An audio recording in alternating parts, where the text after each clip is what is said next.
A kú déédé àsìkò yìí, kókó inú ìwé ìròyìn la mú wá fún yín láti inú àwọn ìwé ìròyìn ilẹ̀ Nàìjíríà. Orúkọ tèmi ni Ọmágbémisọ́lá Ọmọlọ́gọ̀mádẹ àìjẹran ẹdán.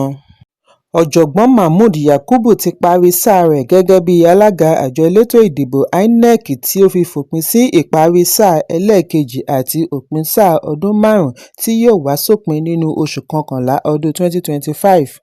Lẹ́yìn èyí ni ìyáàfin May Agbamuche Ubu tí ó jẹ́ amòfin àti kọmíṣánná gbogbogbò fún INEC gba ipò gẹ́gẹ́ bí adelé alága INEC.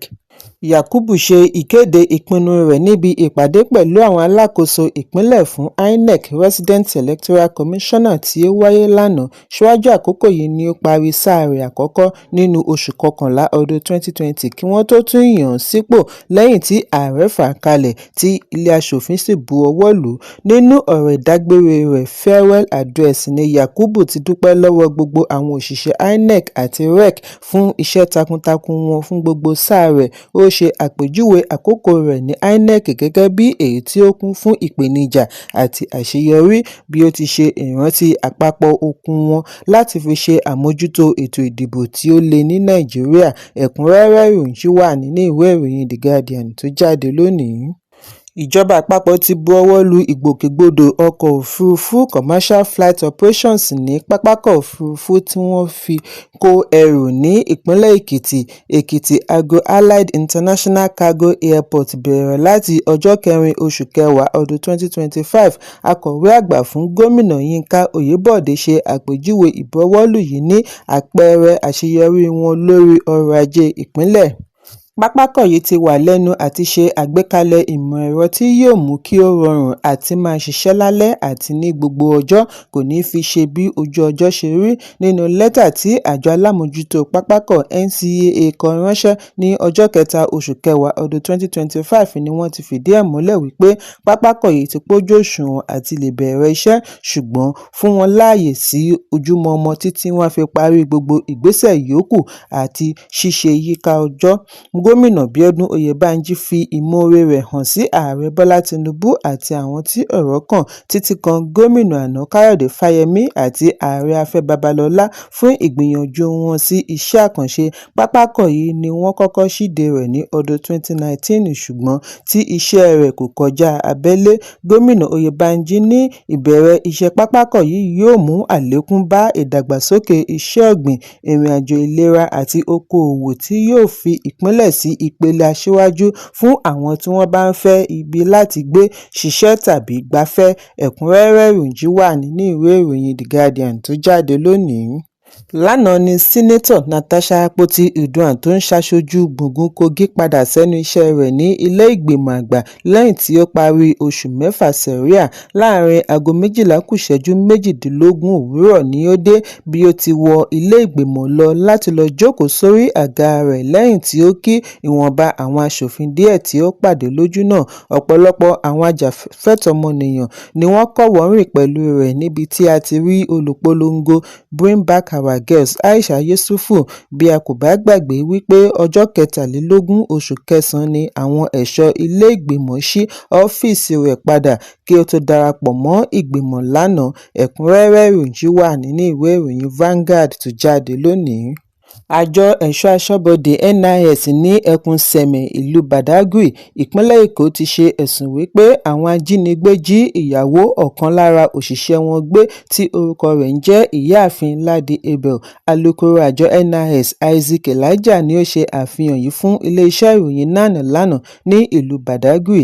Elijah ní obìnrin ẹni ọdún 55 yìí ni wọ́n jí gbé ní ọjọ́ Ajé ní ojúnà márosẹ̀ Badagry sí Mile 2. Ó ní obìnrin yìí kúrò ní ilé rẹ̀ ní Sawmill agbègbè Badagry láàrin aago 7 òwúrọ̀ láti lọ sí Trade Fair Complex ojúnà kan náà láti lọ ra ọjà kí wọ́n tó jí i gbé. Ọ̀kan nínú àwọn ajínigbé yìí fi ẹ̀rọ ìbánisọ̀rọ̀ obìnrin ọ̀hún pe ọkọ rẹ̀ CSI Abel Mada láti béèrè fún mílíọ̀nù 7 náírà owó ìdásílẹ̀ kí wọ́n tó yọ̀ǹda aya rẹ̀. Nígbà tí ó máa fi di ọjọ́ kejì lánàá láàrin aago 6 ìdájí ni ọ̀kan nínú àwọn ajínigbé yìí tún pe pe ọkọ rẹ̀ láti ṣe àdínkù owó ìdásílẹ̀ sí mílíọ̀nù 3 náírà bí ó bá sì fẹ́ rí ìyàwó rẹ̀ láàyè. Alūkkóró ní wọ́n ti ṣe àfisùn ẹ̀sùn ọ̀hún sí àgọ́ ọlọ́pàá Badagry ní Ere-Ake ní ẹkùn iléeṣẹ́ ọlọ́pàá. Ó wáá rọ ará ìlú kí wọ́n kàn sí ọkọ lórí ẹ̀rọ ìbánisọ̀rọ̀ tí wọ́n ṣe àgbékalẹ̀ bí wọ́n bá ní ìròyìn tí ó lè ràn wọ́n lọ́wọ́ lórí ìwádìí. Ẹ̀kúnrẹ́rẹ́ ìròyìn wà nínú ìwé ìròyìn Vanguard tó jáde lónìí. Kò dín ní ènìyàn 3 tí wọ́n ti ṣekú pa níbi ìkọlù láàrin àwọn ọmọ ẹgbẹ́ òkùnkùn tí ó wáyé ní Atan Ọ̀tà, ìpínlẹ̀ Ògùn. Orísun ìròyìn láti ọ̀dọ̀ agbófinró tí kò fẹ́ dárúkọ ara rẹ̀ ní ìṣẹ̀lẹ̀ yìí wáyé láàrin aago 8 alẹ́ ọjọ́ Ajé ní agbègbè Kájọlà. Orísun ìròyìn ọ̀hún fìdí ẹ̀ múlẹ̀ wípé àwọn afurasí ọmọ ẹgbẹ́ Ayé àti Ẹyẹkan fraternities ni wọ́n jọ ní ìkọlù. Ó ní ó ṣeéṣe kí ó jẹ́ ìjà àìsàn ni wọ́n jà nítorí síwájú àkókò yìí ni ìròyìn jábọ̀ wípé wọ́n ṣekú pa ọmọ ẹgbẹ́ Ayé kan kí àwọn náà tó gbìnàyà wá ṣekú pa ọmọ ẹyẹ 3. Gbogbo akitiyan àti rí alūkkóró ọlọ́pàá ìpínlẹ̀ Ọmọlọ́lá Odùtọ́lá bá sọ̀rọ̀ ló já sí pàbó títí di àsìkò ìkóròyìn yìí jọ. Ẹ̀kúnrẹ́rẹ́ ìròyìn wà nínú ìwé ìròyìn Daily Post tó jáde lónìí. Olùdíje du ipò ààrẹ àná láti ẹgbẹ́ òṣèlú Labour Peter Obi ti fìdí ìgbàgbọ́ rẹ̀ múlẹ̀ lórí pín-ire-láre bí ó ti kéde wípé láíláí òun kò ní fojú tẹ́ńbẹ́lú ẹnikẹ́ni tàbí ọmọ orílẹ̀-èdè kankan, kò ní fi ṣe bí ipò rẹ̀ ṣe jẹ́ láwùjọ. Obi sọ ọ̀rọ̀ wọ̀nyí lórí ẹ̀rọ abánidọ́rẹ̀ẹ́ X láti fi fèsì sí ọ̀rọ̀ tí àwọn kan sọ tí wọ́n ṣe àpèjúwe àwọn alátìlẹyìn rẹ̀ ní ọmọ gànfẹ́ tí wọn kò ní ipò kankan láwùjọ. Obi ní irúfẹ́ ọ̀rọ̀ báyìí ṣe àfihàn àìbọ̀wọ̀ fún ọmọ orílẹ̀-èdè. Nínú àtẹ̀jáde tí ó pe àkọlé rẹ̀ ní "Ẹ̀dá ènìyàn ṣe kókó nínú iṣẹ́ òṣèlú mi, Humanity is paramount in my politics, no street urchins" ni Obi ti ní láti ọjọ́ díẹ̀ sẹ́yìn lòun ti ń gbọ́ tí àwọn kan sọ wípé àwọn aláìníláárí ló ń tẹ̀lé lẹ́yìn bí àwọn kan ṣe ń pè wọ́n ní ọmọ gànfẹ́ wípé àwọn tí wọn kò láǹfààní. Ó ní ó ṣeni láàánú wípé ní Nàìjíríà lónìí aráàlú ń fi ojú tẹ́ńbẹ́lú ọmọ orílẹ̀-èdè. Òun kò ṣerú rẹ̀ rí, òun kò sì ní dánrú rẹ̀ láṣà láti fi ojú tẹ́ńbẹ́lú ọmọ orílẹ̀-èdè kankan.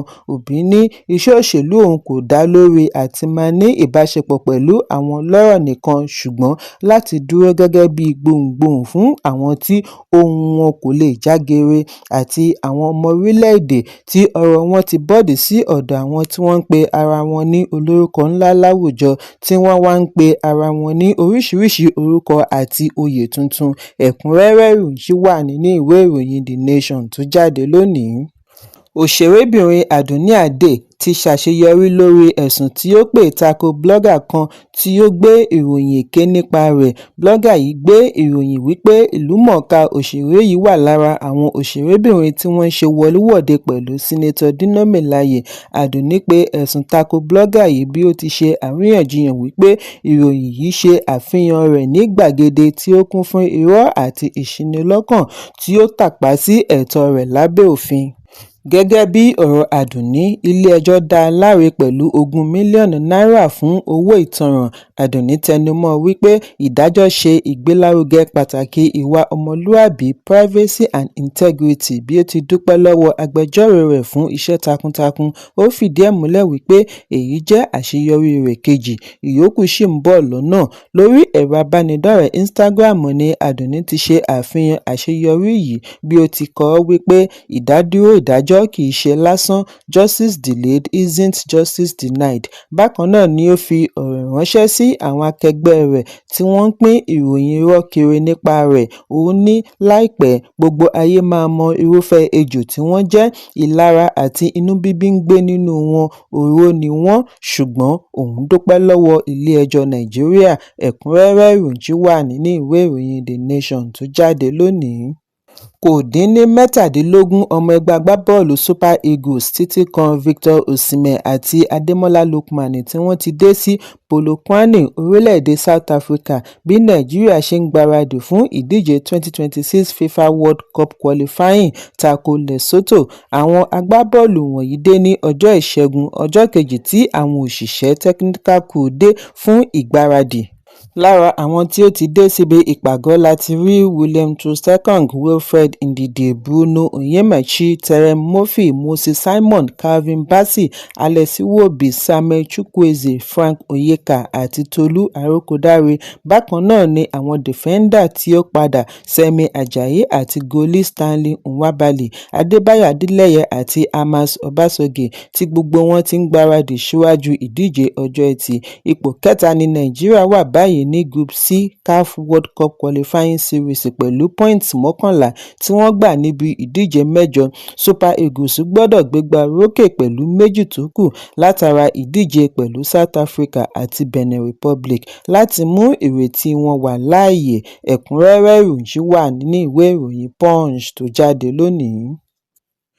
Kókó inú ìwé ìròyìn àsìkò yìí kò ní jù báyìí lọ. Ẹ pàdé mi ní ìrọ̀lẹ́ fún àkọ́tún ìròyìn. Kí a tó lọ, ẹ má ṣaláì fi àkíyèsí yín ránṣẹ́ kí ẹ sì bá wa subscribe sójú náà wa lórí YouTube kí kókó inú ìwé ìròyìn lè máa tẹ̀ yín lọ́wọ́ ní kíákíá.